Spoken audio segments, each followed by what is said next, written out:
선지자 또 이르되 화살들을 집으소서 또 지우되 엘리사가 또 이스라엘 왕이 이르되 땅을 치소서 하는지라 이에 3번 치고 그친지라. 아멘. 아멘. 오늘 열왕기하 13장에는 어떤 사건이 기록이 되어져 있는가 하면은 엘리야 선자의 제자였던 엘리사 선자가 이제 병이 들어서 세상을 떠난 날이 얼마 안 됐다. 그리고 엘리사 선지자가 이제 병이 들어서 위중하다는 그러한 소문을 요아스 왕이, 이스라엘의 요아스 왕이 듣게 되었습니다. 그래서 요아스가 이제는 죽음을 앞에 둔 엘리사에게 달려와서 이제 쉽게 말하면은 병문안을 하는 장면입니다. 엘리사가 그 요아스 왕이 엘리사 선자가 죽음을 앞에 두고 있을 때 왜 그렇게 급하게 달려왔으냐? 왜냐하면은 엘리사가 있을 때에 이스라엘하고 항상 적대적인 나라가 있었는데 이 적대적인 나라가 아람 나라입니다. 이 아람 나라는 오늘날로 말하면 시리아인데 이 아람 나라가 하여간 이스라엘을 항상 못살게 부렸습니다. 그런데 엘리사가 있을 때는 아람 나라 군대가 한 번도 침범을 그들이 이제 침략을 했지만은 성공한 적이 없었습니다. 아니 침략 자체를 하지 못했습니다. 왜인가 하면 엘리사 선자가 얼마나 신령한 선자인지 왕의 궁에서 그 아람 나라 왕이 자기 신하들을 모아놓고 야 우리가 이제는 이스라엘을 쳐야 되겠다. 비밀리에 쳐야 되겠다. 근데 그 이야기하는 소리를 갖다가 엘리사가 다 듣고 미리 이스라엘 왕 요아스에게 얘기해 줍니다. 어느 시에 아람 나라 군대가 움직이기 시작합니다. 그러니까 거기다가 성을 쌓고 거기다가 군인들을 대비해 놓으면은 전쟁에서 우리가 전쟁을 대비해서 이길 수가 있습니다. 그래서 아람 나라 사람들은 제일 무서운 것이 이스라엘 군대도 아니고 왕도 아니고 누구를 제일 무서워했을까요? 바로 엘리사 선자를 제일 무서워했어요. 근데 이렇게 한 사람이 기도하는 선자, 한 사람의 위대한 하나님의 종이 이제 세상을 떠나겠다. 그러니까 요아스 왕이 달려가지고 눈물을 흘립니다. 이스라엘의 방패요, 이스라엘의 구원이요. 이제 당신이 죽으면 우리는 어떡합니까? 당신이 있었기 때문에 아람 나라 이방 침략을 막을 수가 있었는데 이제 당신이 세상을 떠나면 누가 우리를 지켜줍니까? 그때 엘리사가 요아스 왕을 부릅니다. 왕이요, 가까이 오셔서 그리고 화살을 저 창밖으로 화살을 쏘소서. 왜 쏘느냐? 자, 한번 볼까요? 17절입니다. 16절 17절. 또 이스라엘 왕에게 이르되 왕의 손으로 활을 잡소서 하매 그가 손으로 잡으니 엘리사가 자기 손을 왕의 손 위에 얹고 이르되 동쪽 창을 여소서 하여 그 열매 엘리사가 이르되 쏘소서 하는지라 곧 쏘매 엘리사가 이르되 이는 여호와를 위한 구원의 화살이니 그 아람에 대한 구원의 화살이니 왕이 아람 사람을 멸절하도록 아벡에서 치리이다. 오늘 화살을 쐈습니다. 화살을 쏘는 이유와 목적에 대해서 분명하게 엘리사는 말하고 있습니다. 이 화살은 아람의 손에서 구원하는 구원의 여호와의 구원의 화살입니다. 우리는 목적 있는 삶을 살아야 됩니다. 그렇죠? 죽은 물고기는 물 위에 둥둥 떠다니지만은 살아있는 물고기는 거센 물살을 거치고 위로 올라갑니다. 그것이 바로 살아있는 증거죠. 그러고 나서 우리는 목적 있는 삶, 왜 살고 있느냐? 왜 먹고 있느냐? 왜 기도하느냐? 기도의 제목을 나눠드렸는데 우리가 기도를 할 때에 구체적인 목적 있는 기도를 하게 될 때에 우리가 뒤돌아서게 되면 하나님이 우리가 기도한 그대로 이루어지는 일이지만은 가만히 생각해 보면은 하나님이 원하시고 하나님이 뜻하시고 하나님이 기뻐하시는 방법으로 응답하시는 것을 우리가 보게 됩니다. 예를 들어서 우리가 어린아이들에게 우리 아이들이 우리에게 어떤 것을 사달라고 할 때 그것을 무조건 다 사주는 부모가 없지요. 예, 아이에게 어떤 게 유익하고 아이에게 정말로 필요한 것이 뭐냐 그것을 생각해서 주는 것이 부모의 마음이죠. 하나님 아버지는 마찬가지입니다. 우리가 어떤 마음에 간절한 것을 가지고 기도를 소원하면은 하나님이 꼭 내가 기도하는 대로 이루어지지 않지만은 하나님이 기뻐하시는 다른 방법으로 응답해 주시는 것을 우리가 보게 됩니다. 자, 화살을 쏘고 나서 엘리사는 말합니다. 왕이여, 화살을 손으로 잡으소서. 전통에 있는 화살을 한 그 손을 잡았습니다. 이제 땅바닥을 치소서. 그랬더니 왕이 그냥 마지못해서 치라고 하니까 어떻게 했어요? 예, 3번만 쳤어요.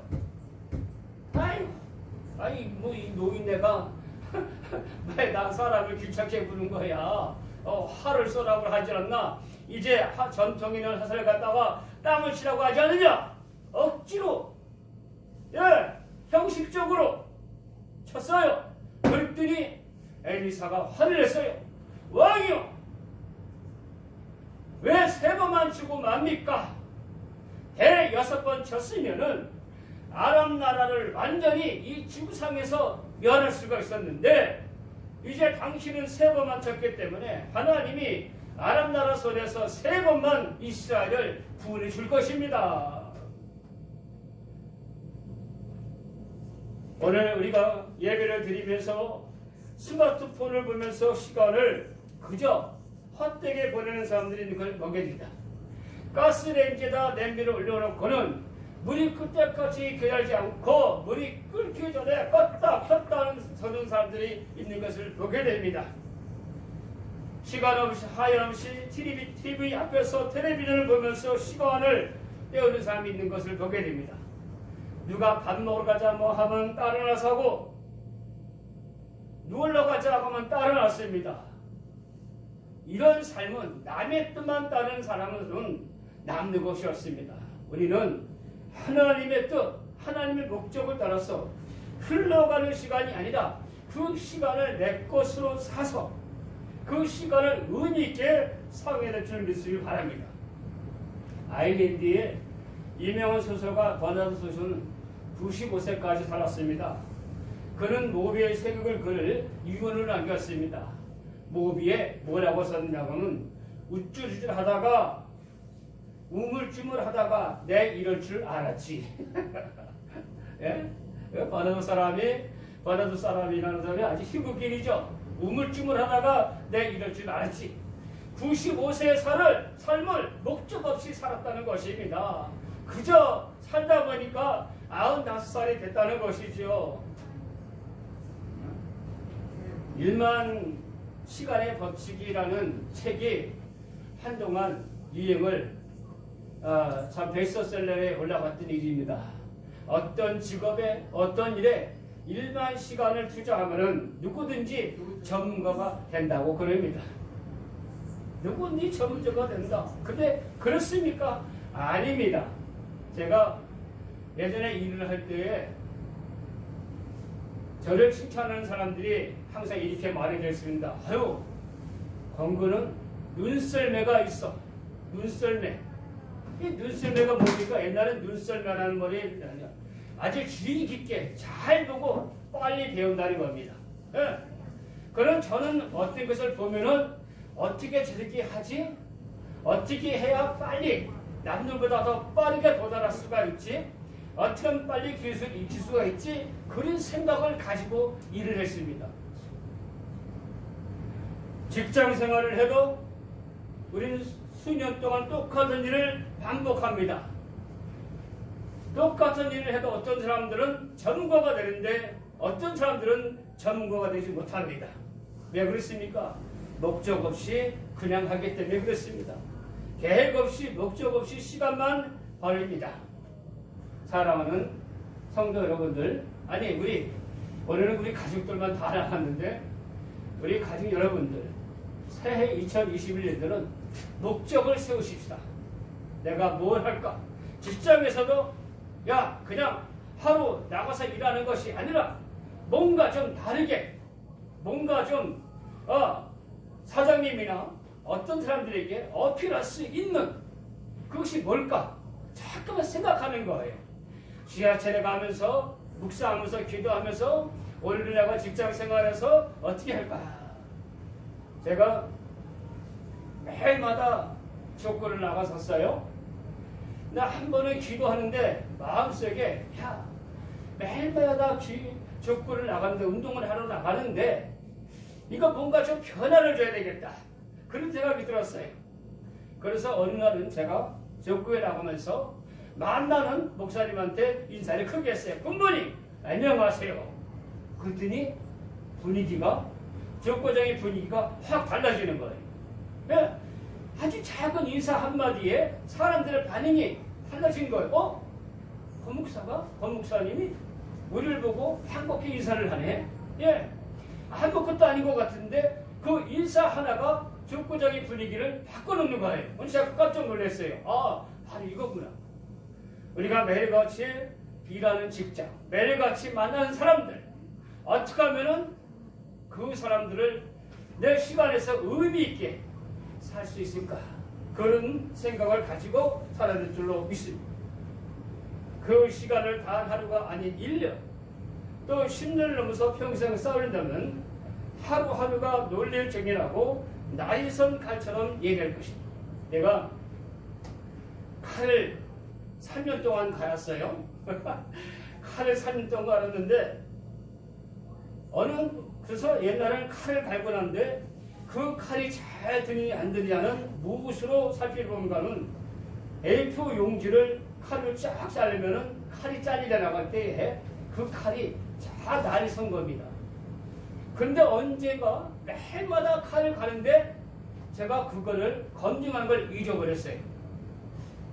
어느 날 TV를 보니까 아주 장인으로서 칼을 가는 우리나라 대한민국의 손가락 안에 든 세 손가락 안에 드는 칼의 장인이 나와가지고 자기가 칼을 갈아가지고 가장 그 칼이 잘 드는 시험을 뭘 하냐 A4 용지를 잘라보면 압니다. 그래서 A4 용지를 샥 치니까 쫙 나가요. 의지 칼 몇 개월마다 내가 가려놓는데 A4 용지가 샥 나가요.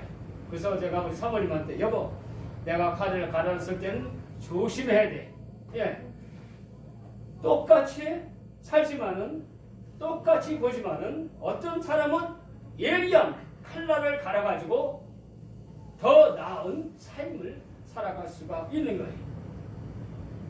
시간은 하살이라면 목적 없는 인생이 쏘아있는 시간은 해석하기 어려운 혼돈뿐입니다. 2021년도 모든 시간에 의미와 목적을 두고 살아가는 새해가 되고 하나님의 목적을 이루는 성도가 되시기를 예수님 이름으로 축원을 드립니다. 어제 이제 나가서 말씀을 뽑고 기도는 한꺼번에 하겠습니다. 앞에 제가 냉장고에다가 붙이는 말씀을 가지고 왔어요. 나와서 한 분씩 권사님부터 나와서 하나씩 뽑아요. 근데 여기는 3가지 종류가 있어요. 3가지 종류가. 그러니까 여기 와서 잘 보는 눈으로 보지 말고 손으로만 해가지고 하나씩 뽑아가세요. 지금.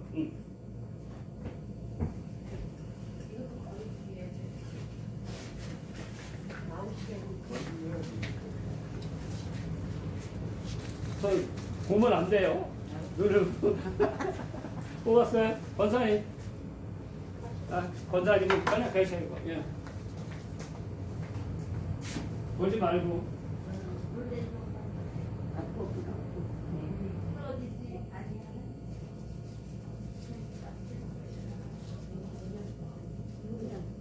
예. 자, 눈 감고 뽑기. 말씀 뽑기. 말씀 뽑기.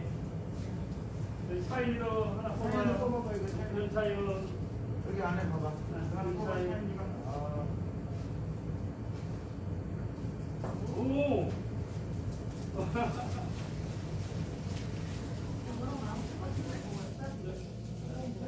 뽑았어요? 오.